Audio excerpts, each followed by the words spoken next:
تبارک و تعالیٰ نے ہمارے محبوب کریم علیہ السلام کو دنیا میں بھیجا تو فرمایا یا ایھا الناس قد جاءکم برہان من ربکم، اے لوگو تمہارے پاس تمہارے رب کی دلیل آ گئی ہے۔ اللہ تبارک و تعالیٰ نے محبوب پاک علیہ السلام کو سراپا دلیل بنا کے بھیجا۔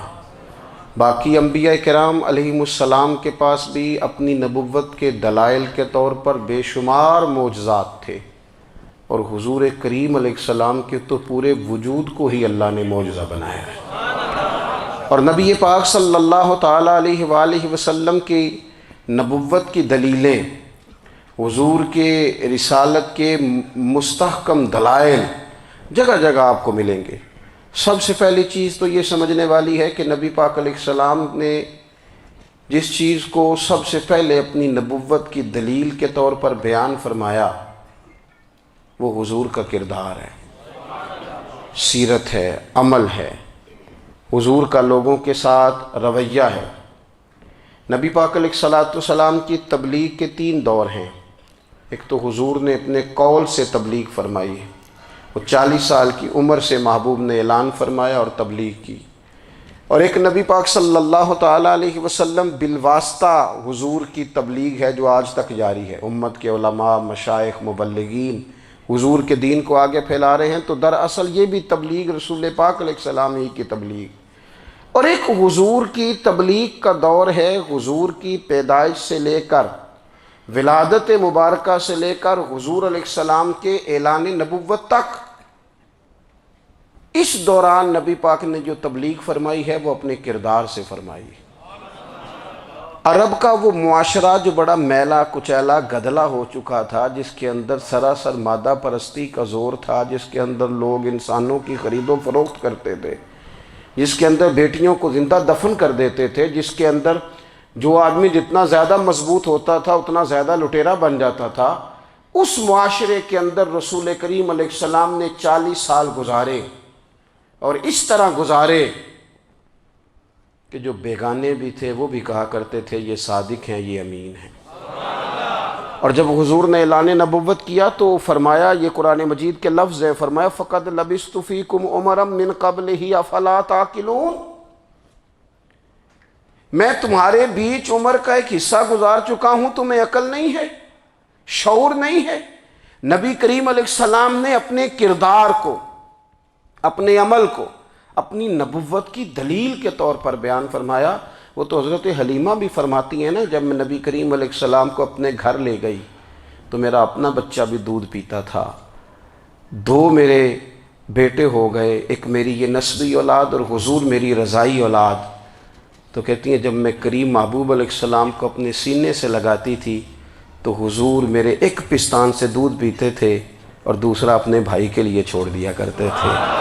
یہاں سے رسول کریم علیہ السلام نے کردار کے ذریعے تبلیغ، اور پھر اعلان نبوت سے پہلے ایک تنظیم عرب کے جوانوں پر، عرب کے سرداروں پر مشتمل بنائی گئی، جس میں نبی کریم علیہ السلام نے بڑا حصہ لیا سرکار نے، اور بڑے اہم لوگوں کو شعور حضور نے عطا فرمائے۔ وہ اس جماعت کا فیصلہ تھا کہ ہم سارے جوان، سارے بڑے لوگ ملیں گے، یہ حضور کے اعلان نبوت سے پہلے کی بات ہے، ہم بڑے لوگ ملیں گے، کسی بڑے کو کسی چھوٹے پر ظلم نہیں کرنے دیں گے، کسی آدمی کو کسی غریب کا حق نہیں کھانے دیں گے۔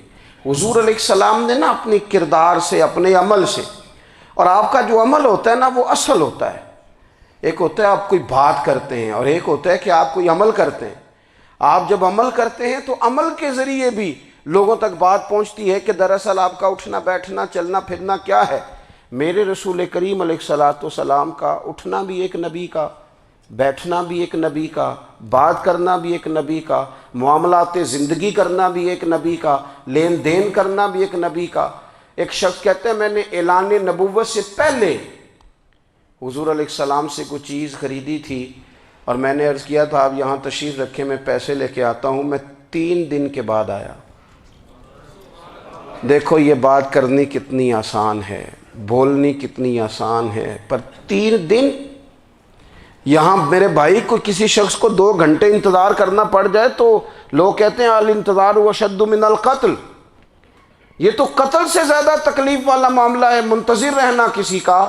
کہتے 3 دن کے بعد میں آیا تو میرے رسول کریم وہیں تشریف فرمایا، بس اتنا فرمایا یار تم نے مجھے بڑی تکلیف میں ڈال دیا، 3 دن ہو گئے یہاں رکے ہوئے۔ تو حضور نے اپنے کردار کو، اپنے عمل کو، اپنے معاملات کو سب سے پہلے اپنی نبوت کی دلیل کے طور پر پیش کیا۔ کسی نے کیا خوب کہا تھا کہ جو تیری جان کے دشمن ہیں وہ بھی کہتے ہیں، وہ جو تیری جان کے دشمن ہیں، بظاہر تو آئے ہیں نا ہجرت کی رات جان لینے، لیکن امانتیں حضور کے گھر میں رکھی ہوئی ہیں، امانتیں کاشانہ نور پہ پڑی ہیں۔ وہ جو تیری جان کے دشمن ہیں وہ بھی کہتے ہیں کہ امین تو ہے اور صداقت کی آبرو تو ہے، امین بھی تو ہے، صداقت کی آبرو تو ہے۔ تو پہلے کردار۔ پھر دوسری بات، اللہ تعالیٰ نے اپنے محبوب علیہ السلام کو اپنا مطلق نائب بنا کر، اپنا محبوب اعظم بنا کر، ویسے ہی سارے انسانوں کے بارے میں کہا وَإِذْ قَالَ رَبُّكَ لِلْمَلَائِكَةِ إِنِّي جَاعِلٌ فِي الْأَرْضِ خلیفہ، میں زمین میں اپنا نائب بنانے والا ہوں۔ لیکن حضور علیہ السلام تو محبوب ہے نا، حضور کی نیابت تو محبوبیت کے درجے پر فائز ہے۔ تو رسول پاک کو رب کریم نے اس طرح کا بنا کے بھیجا کہ حضرت عبداللہ ابن رواحہ رضی اللہ تعالیٰ عنہ بیان فرماتے ہیں کہ اگر حضور کوئی معجزہ نہ بھی دکھاتے، نبی کریم علیہ السلام سے کوئی اعجاز لوگ نہ بھی دیکھتے، تو محبوب کا تو چہرہ ہی اس طرح کا تھا، لوگوں نے دیکھتے جانا تھا اور کلمہ پڑھتے جانا تھا۔ دنیا میں آ کر محبوب نے کسی سے پڑھا ہی نہیں۔ میرے محبوب نے جتنا پڑھا ہے رب کریم سے ہی پڑھا ہے۔ الرحمن علم القرآن خلق الانسان، رحمان نے قرآن سکھایا پھر انسان بنایا۔ اللہ تبارک و تعالیٰ کی بارگاہ کرم سے حضور نے لیا۔ رسول کریم امی ہیں، یہ بھی حضور کی نبوت پر ایک بڑی دلیل۔ دیکھو ایک ہوتا ہے کوئی آدمی بچپن سے ہی کسی چیز سے شغف رکھے اور جب اس کی عمر بڑی ہو جائے تو کہتے ہیں اس کا تجربہ بڑا ہو گیا ہے، یہ پہلے کوئی شعر کہتا تھا، کوئی ادبی جملہ کہتا تھا، تو اب اس کی یہ کام کرتے کرتے عمر بڑی ہو گئی ہے تو رسوخ حاصل ہو گیا۔ 40 سال کی عمر مبارک تک نبی کریم نے ایک شعر بھی نہیں کہا۔ حضور علیہ السلام نے کبھی کوئی ایسی بات، ویسے تو حضور کی ہر بات حکمت والی، لیکن جس کو عرب کے لوگ اپنے لہجے میں شاعری یا اپنے لہجے میں ادب کہتے تھے، وہ حضور نے بیان نہیں فرمایا۔ لیکن جب 40 سال کی عمر میں اعلان نبوت کیا تو پھر بڑے بڑے فصیح و بلیغ، بڑے بڑے سیانے طفیل بن عمر کہتے ہیں کہ اس شخص کو بھی میں نے دیکھا جسے بڑا ناز تھا اپنی فصاحت اور بلاغت پر، اور جب وہ حضور کے پاس آیا اور اس نے آ کے کچھ باتیں کی تو محبوب خاموشی سے سنتے رہے، اور جب وہ چپ کر گیا تو میرے کریم نے صرف سورہ فاتحہ پڑھی۔ کبھی اٹھتا تھا، کبھی بیٹھتا تھا، کبھی غور کرتا تھا، کبھی دائیں جاتا تھا، کبھی بائیں جاتا تھا، پھر کہنے لگا بتاؤ نا کلام کس کا ہے؟ فرمایا اس رب کا، اس رب کا، اس رب کا جس کا میں رسول بن کے آیا ہوں۔ نبی کریم صلی اللہ تعالیٰ علیہ وسلم امی ہیں، لیکن حضور نے کائنات کے رازوں سے پردے ہٹا دیے، نبی کریم نے جینے کے سلیقے بتا دیے، حضور نے ہر شخص کو اس کے مقصد حیات سے آگاہ کر دیا۔ نبی کریم علیہ السلام نے وہ فلسفہ حیات بیان کیا کہ لوگوں کو صرف جینے میں ہی مزہ نہیں آیا، مرنے میں بھی مزہ آنے لگا۔ لوگ آگے بڑھ بڑھ کے جانیں پیش کرنے لگے، اپنی اولادیں قربان کر، جو فلسفیوں سے کھل نہ سکا اور نکتہ وروں سے حل نہ ہوا، وہ راز ایک طیبہ والے نے بتلا دیا چند اشاروں میں۔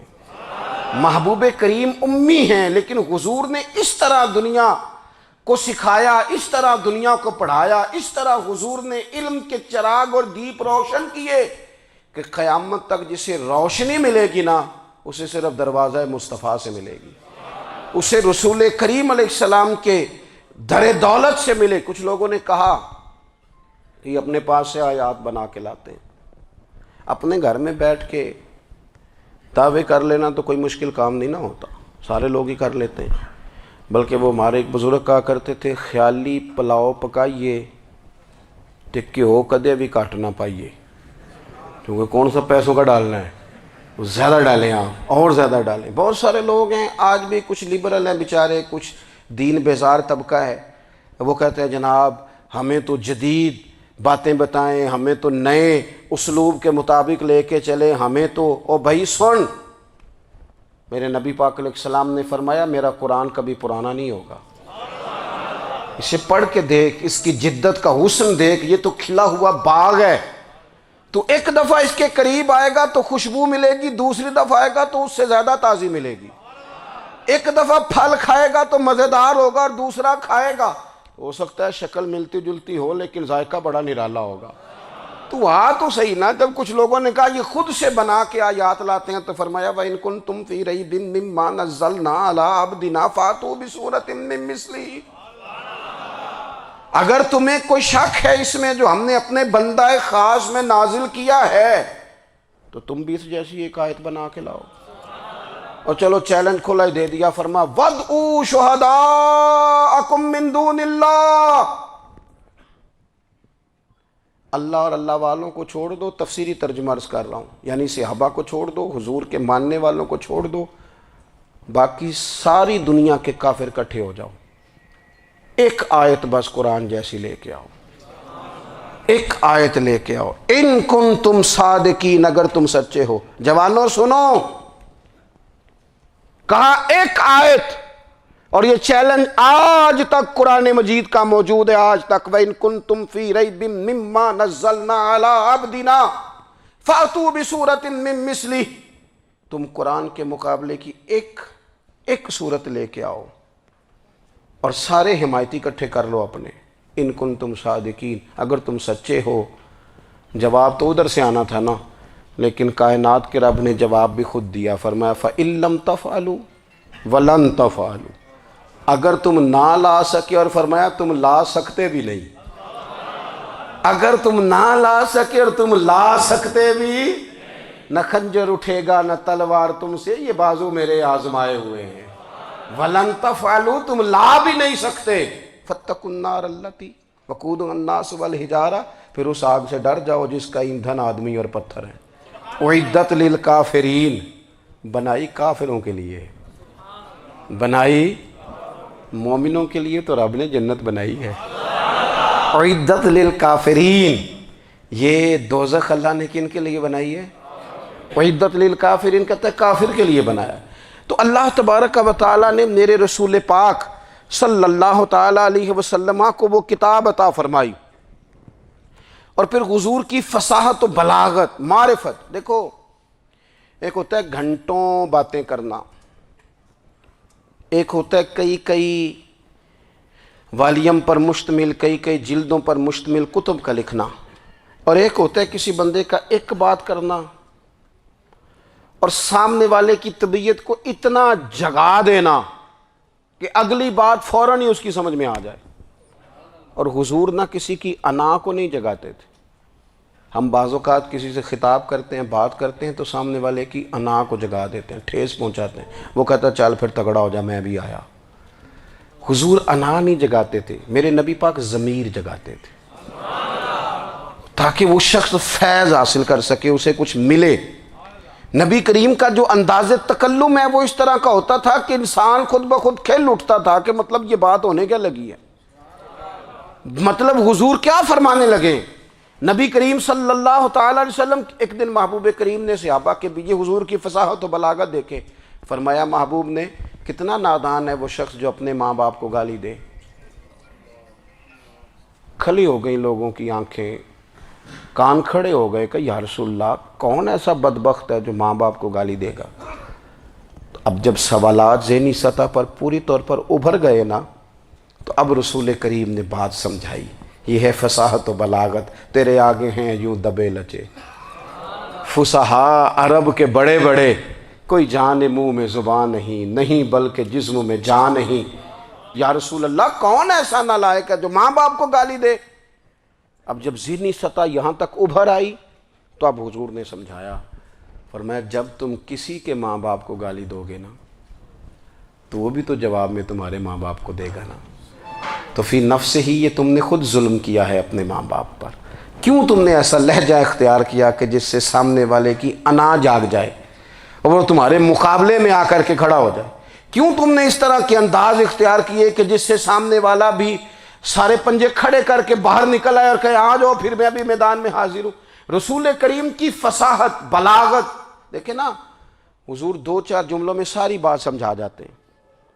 ایک حدیث پاک اگر ہماری سمجھ میں آ جائے، ایک روایت، نبی پاک صلی اللہ تعالیٰ علیہ وسلم نے فرمایا خوبصورت مسلمان وہ ہے جو بے مقصد باتوں کو چھوڑ دے۔ لو، اس سے پوری زندگی سجائی جا سکتی ہے، ایک جملے سے پوری زندگی سواری جا سکتی ہے، کوئی لمبی چوڑی باتوں میں جانے کی ضرورت نہیں۔ کہا خوبصورت مسلمان یہ ہے جو بے مقصد باتوں کو چھوڑ دے، لا یعنی باتوں کو، کیا کہتے ہیں ہمارے دیہات کے لوگ، جڑے پنڈ جانا نہیں اودا راہ پوچھنے دی۔ لیکن آج کل لوگ باز آندے، یعنی جس بات کا بالکل تعلق نہیں نا وہ بات بھی کرتے جاتے ہیں، جس کا شعبہ ہی نہیں وہ بھی چھلانگ لگا لگا کے اس میں آ جاتا ہے۔ ہم اپنا وقت ضائع کرتے ہیں، اپنی صلاحیتیں ضائع کرتے ہیں، اپنا نقصان کرتے ہیں۔ ہم اپنا کام صحیح کر کے نہیں کرتے اور دوسری ساری دنیا کو ٹھیک کرنا چاہتے ہیں۔ وہ بھائی